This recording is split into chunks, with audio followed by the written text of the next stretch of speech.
Hello everyone. हमने last video में हमारा 5th लेसन जो मधुबन है उसके लेखक का परिचय और पद्य संबंधी पढ़ा था। इस वीडियो में हम मधुबन लेसन को विस्तार से पढ़ेंगे। सबसे पहले इसकी रीडिंग करते हैं। सुबह का समय था। मैं डॉक्टर रामकुमार वर्मा जी के प्रयाग स्टेशन स्थित मधुबन की ओर पूरी रफ्तार से चल रहा था, क्योंकि उनसे 10 बजे मिलने का समय तय हुआ था। लेखक बता रहे हैं कि सुबह सुबह का समय था। लेखक का नाम क्या है? हमारे अनुराग वर्मा जी, जो एक डॉक्टर रामकुमार वर्मा जी के जो घर है उनका, जिसका नाम है मधुबन, उसकी ओर पूरी तेज़ी से चल रहे थे, क्योंकि उनसे मिलने का समय 10 बजे फिक्स हुआ था और उन्हें 10 बजे उनका इंटरव्यू लेना था। वैसे तो मैंने डॉक्टर साहब को विभिन्न उत्सवों, संगोष्ठियों एवं सम्मेलनों में देखा था, परंतु इतने निकट से मुलाकात करने का यह मेरा पहला अवसर था। मेरे दिमाग में विभिन्न विचारों का ज्वार उठ रहा था। कैसे होंगे डॉक्टर साहब, कैसा व्यवहार होगा उस साहित्य मनीषी का, आदि इन तमाम उठते और बैठते विचारों को लिए मैंने उनके निवास स्थान मधुबन में प्रवेश किया। काफ़ी साहस करके दरवाजे पर लगी घंटी बजाई। नौकर निकला और पूछ बैठा, क्या आप अनुराग जी हैं? मैंने उत्तर में सिर्फ हाँ कहा। उसने ड्राइंग रूम में बिठाया और यह कहते हुए चला गया कि डॉक्टर साहब आ रहे हैं। इतने में डॉक्टर साहब आ गए। अनुराग जी, कैसे आना हुआ? आते ही उन्होंने पूछा। मैंने कहा, डॉक्टर साहब, कुछ प्रसंग जो आपके जीवन से संबंधित है और उनसे आपको जो महत्वपूर्ण प्रेरणाएं मिली हो, उन्हीं की जानकारी हेतु आया था। डॉक्टर साहब ने बड़ी सरलता से कहा, अच्छा तो पूछिए। लेखक बता रहे हैं कि वो कहाँ गए? मधुबन में गए। मधुबन जो डॉक्टर रामकुमार वर्मा जी का घर था, वहाँ पर 10 बजे उन्हें पहुँचना था, तो वो पहुँच गए। जाते जाते उनके मन में बहुत सारे विचार आने लगे कि इतना बड़ा व्यक्ति है, इतना बड़ा साहित्यकार है, कैसा होगा वो, कैसे विचार होंगे। ऐसे तो बहुत सारी जगह पर उनसे मिलना हुआ था, लेकिन इतने पास से, इतने निकट से, मतलब इतने पास से उनसे बात करने का यह पहला ही अवसर था। तो ऐसे विचार मन में लेते हुए उन्होंने मधुबन में प्रवेश किया और मधुबन में प्रवेश करते ही दरवाजे पर लगी घंटी बजाई। घंटी बजाने के बाद अंदर से नौकर आया, दरवाज़ा खोला। दरवाज़ा खोलते बराबर ही उसने पूछा, नौकर ने, कि क्या आप अनुराग जी हैं? तो अनुराग जी ने सिर्फ हाँ कहा। तो आइए बैठिए। उस नौकर ने ड्राइंग रूम में बिठा दिया लेखक को और अंदर कहते कहते चला गया कि डॉक्टर साहब आ रहे हैं। वो जा ही रहा था कि अंदर से डॉक्टर साहब आ गए और आते बराबर ही डॉक्टर साहब ने प्रश्न पूछा कि कहो अनुराग जी, कैसे आना हुआ?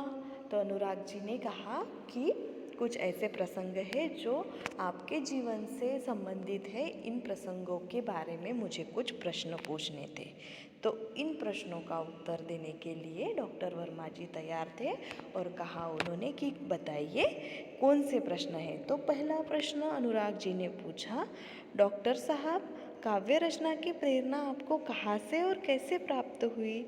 इस संदर्भ में कोई ऐसा प्रसंग बताने का कष्ट करें जिसने आपके जीवन के अंतरंग पहलुओं को महत्वपूर्ण मोड़ दिया हो। अनुराग जी ने पहला प्रश्न पूछा कि डॉक्टर साहब, आपको काव्य रचना की प्रेरणा कहाँ से मिली और जहाँ से मिली हो वो प्रसंग हमें बताइए। तो उसके उत्तर में डॉक्टर साहब कहने लगे, पहले तो मेरे जीवन में समाज के अन्न व्यवस्था के प्रति विद्रोह अपने आप ही उदित हुआ। सन 1921 में जब मैं केवल 15.5 वर्ष का था, गांधी जी के असहयोग आंदोलन में पारिवारिक एवं सामाजिक व्यवधानों से संघर्ष करते हुए मैंने भाग लिया। उस समय स्कूल छोड़ने की बात तो सोची भी नहीं जा सकती थी, मगर मध्य प्रदेश के अंतर्गत नरसिंहपुर में मौलाना शौकत अली साहब आए और बोले, गांधी जी ने कहा है कि अंग्रेज़ी तालीम गुलाम बनाने का एक नुस्खा है। तत्पश्चात आवाज़ तेज करते हुए कहने लगे, है कोई माई का लाल जो कह दे कि मैं कल से स्कूल नहीं जाऊंगा? मैंने अपनी माँ के सामने बड़े ही श्रद्धा से स्कूल न जाने की घोषणा कर दी। सभी लोग सकते में आ गए। बात भी अजीब थी कि उन दिनों एक डिप्टी कलेक्टर का लड़का विद्रोह कर जाए। अनुराग जी ने प्रश्न पूछा कि काव्य रचना की प्रेरणा आपको कहाँ से मिली, ऐसा कोई प्रसंग बताइए। तो उत्तर देते हुए डॉक्टर राम कुमार वर्मा ने कहा कि पहले तो उनके मन में समाज के में जो अंधव्यवस्था है उसके बारे में एक विद्रोह यानी गुस्सा निर्माण हुआ, क्रोध निर्माण हुआ। और जब 1921 में केवल 15.5 वर्ष की उम्र में गांधी जी के साथ उन्होंने असहयोग आंदोलन में भी सहभाग लिया और वो बहुत सारी बातों के लिए गांधी जी से प्रेरित हो गए थे। और उस समय गांधी जी बोल रहे थे कि अंग्रेज़ी में पढ़ना यानी उनके अंग्रेज़ों का गुलाम बनना। तो इस बात से वर्मा जी प्रेरित थे और इस बात से सहमत थे, इसलिए उन्होंने स्कूल छोड़ने की बात अपनी माँ से कह दी। और उन दिनों जब उनके पिताजी डिप्टी कलेक्टर थे तो उन दिनों एक डिप्टी कलेक्टर का लड़का विद्रोह करने जा रहा था यानी अंग्रेज़ों के खिलाफ खड़े होने जा रहा था। तो ये बात बहुत अजीब लग रही थी। लोगों ने बहुत समझाया, पिताजी की नौकरी की बात कही, परंतु मैं घर से निकल पड़ा क्योंकि गांधी जी का आदेश मानना था। इस प्रकार सर्वप्रथम मैंने सत्य एवं देश के लिए विद्रोह किया। तब तक मैं 16 वर्ष का हो चुका था और राष्ट्रीय ध्वज लेकर नगर में प्रभात फेरी भी किया करता था। यह बात सन 1921 की है और इसी समय मैंने देश प्रेम पर कविता लिखी। यह मेरी कविता का मंगलाचरण था। इस प्रसंग को बताते हुए रामकुमार वर्मा जी ये बता रहे हैं कि जब मैं 15.5 वर्ष का था तब मुझ पर मैं गांधी जी के विचारों से प्रेरित था और उस समय मैंने अंग्रेज़ों के खिलाफ उनके साथ असहयोग आंदोलन में भी हिस्सा लिया था। तो उस समय जब मैं देश प्रेम के प्रति प्रेरित हो रहा था, उसी समय यानी 1921 में ही जब तक मैं 16 वर्ष का हो चुका था, राष्ट्रीय ध्वज को लेकर घूम रहा था, तभी मैंने देश प्रेम पर एक पहली मेरी कविता लिखी और वही मेरे कविता का मंगलाचरण था और वहीं से मुझे काव्य रचना की प्रेरणा मिली। इस तरह रामकुमार वर्मा जी ने पहले प्रश्न का उत्तर दिया। फिर अनुराग वर्मा जी ने दूसरा प्रश्न पूछा, आप मध्य प्रदेश से उत्तर प्रदेश कैसे आए? तो उन्होंने उत्तर दिया कि हिंदी प्रेम ने मुझे मध्य प्रदेश से उत्तर प्रदेश आने को प्रेरित किया क्योंकि उन दिनों नागपुर विश्वविद्यालय में हिंदी नहीं थी। सन 1925 में मैंने इंटर की परीक्षा उत्तीर्ण की। तत्पश्चात उच्च शिक्षा हेतु प्रयाग विश्वविद्यालय में प्रवेश ले लिया। मैंने इसी विश्वविद्यालय से एमए की परीक्षा भी प्रथम श्रेणी में उत्तीर्ण की। मैंने देखा कि डॉक्टर साहब के चेहरे पर गंभीरता के भाव साफ प्रतिबिंबित हो रहे हैं। ऐसा प्रतीत हो रहा था जैसे वे अपने अतीत में खो से गए हो। मैंने पुनः सवाल किया। दूसरा प्रश्न पूछा अनुराग वर्मा जी ने कि आप मध्य प्रदेश से उत्तर प्रदेश कैसे आए? तो डॉक्टर साहब ने उत्तर दिया कि मुझे हिंदी के प्रेम ने उत्तर प्रदेश लाया है। मैंने इंटर की परीक्षा पास की और प्रयाग विश्वविद्यालय में उच्च शिक्षा के लिए मैं उत्तर प्रदेश आया था और इसी विश्वविद्यालय से उन्होंने एमए की परीक्षा भी पास की थी। और ये सब बातें बताते बताते डॉक्टर साहब अपने अतीत में खो से गए हैं, ऐसे अनुराग वर्मा जी को लग रहा था।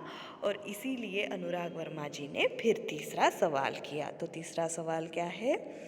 डॉक्टर साहब, प्रायः ऐसा देखा गया है कि कवियों और लेखकों के जीवन में उनका लौकिक प्रेम पारलौकिक प्रेम में बदल गया। क्या आपके साथ भी ऐसा हुआ है? अनुराग वर्मा जी ने तीसरा प्रश्न पूछा कि मैंने हमेशा ही देखा है कि कवियों का लौकिक प्रेम पारलौकिक प्रेम में बदल जाता है, तो क्या आपके साथ भी ऐसा हुआ है? तो लेखक को जवाब देते हुए रामकुमार वर्मा जी ने कहा कि अनुराग जी, प्रेम मनुष्य की एक प्राकृतिक प्रवृत्ति है। प्रेम मनुष्य के मन में ही होता है। सन 1926 में मेरा विवाह हो गया और मैं गृहस्थ जीवन में आ गया। अब मुझे सात्विकता एवं नैतिकता से प्रेम हो गया। मैंने इसी समय यानी सन 1930 में कबीर का रहस्यवाद लिखा। इतना अवश्य है कि मेरे जीवन के कुछ अनुभव कविता के माध्यम से प्रेषित हुए। मुझे बचपन से ही अभिनय का शौक था और प्राय उत्सवों के अवसर पर नाटकों में भाग लिया करता था। मैंने आगे बात बढ़ाई और पूछा। अनुराग वर्मा जी ने तीसरा प्रश्न पूछा कि आपका लौकिक प्रेम पारलौकिक प्रेम में बदल गया है, कवियों के साथ ऐसा होता है। तो उन्होंने डॉक्टर साहब ने उत्तर देते हुए कहा कि मेरा भी विवाह 1926 में हो गया था। प्रेम मनुष्य की प्राकृतिक प्रवृत्ति है, प्रेम सभी को होता है, तो उसी तरह मुझे भी है, लेकिन मैंने सात्विकता और नैतिकता से हमेशा प्रेम किया है। इसी बीच लोगों का प्रेम पारलौकिक प्रेम में बदल जाता होगा, लेकिन मैंने जब विवाह किया था उसी बीच यानी 1930 में ही मैंने कबीर का रहस्यवाद भी लिखा। और इतना अवश्य है कि मेरे जीवन में कुछ अनुभव कविता के माध्यम से प्रेषित हुए हैं। मुझे बचपन से ही अभिनय का शौक था। रामकुमार वर्मा जी को बचपन से ही अभिनय करने का, एक्टिंग का शौक था और उन्होंने अनेक उत्सवों पर नाटकों में भी भाग लिया था। अनुराग वर्मा जी ने बात आगे बढ़ाई और फिर एक लास्ट क्वेश्चन पूछा कि डॉक्टर साहब, देश की राजनीति के बारे में आपकी क्या राय है। तो डॉक्टर साहब ने उत्तर दिया, मैं राजनीति से हमेशा दूर रहा क्योंकि आज की राजनीति में स्थिरता का अभाव है। यद्यपि मैं नेहरू जी, शास्त्री जी, इंदिरा जी एवं मोरार भाई से मिल चुका हूँ और उनसे मेरा परिचय है, परंतु राजनीति से अपने आप को मैं दूर रखता हूँ। मुझे राजनीति में कोई रुचि नहीं है। मैं साहित्यकार हूँ और साहित्य चिंतन में ही विश्वास रखता हूँ। डॉक्टर साहब यहाँ पर उनके प्रश्न का उत्तर देते हुए कह रहे हैं कि आज की राजनीति में स्थिरता नहीं है, अस्थिरता है। हमारी राजनीति स्थिर नहीं है, लेकिन मैं हमेशा ही नेहरू जी, शास्त्री जी, इंदिरा जी और मोरार जी से मिल चुका हूँ, उनसे इनका परिचय भी है। आप लोगों के ध्यान में आ रहा होगा कि ये सारी नाम जो है हमारे पूर्व प्रधानमंत्रियों के नाम हैं और उन सब से लेखक का परिचय था, उनसे बातचीत हमेशा ही होती रहती थी। लेकिन रामकुमार वर्मा जी ने अपने आप को हमेशा ही इन सब बातों से दूर रखा है क्योंकि राजनीति में उनको कोई भी रुचि नहीं है। वो एक साहित्यकार है और साहित्य में ही वो विश्वास रखते हैं। इतना कहते हुए डॉक्टर साहब ने घड़ी देखी और बोले, अनुराग जी, मुझे 11:30 बजे एक कार्य से जाना है। तत्पश्चात उन्होंने मुझे एक कुशल अभिभावक की बाती देते हुए विदा किया।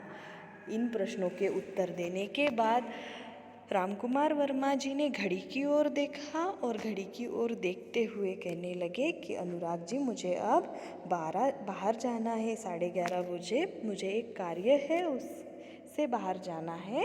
तो उन्होंने मुझे आशीर्वाद देते हुए यानी अनुराग वर्मा जी को आशीर्वाद देते हुए विदा किया, मतलब उन्होंने उनसे विदा ली। ठीक है, यहाँ पर हमारा ये लेसन ख़त्म होता है। Thank you.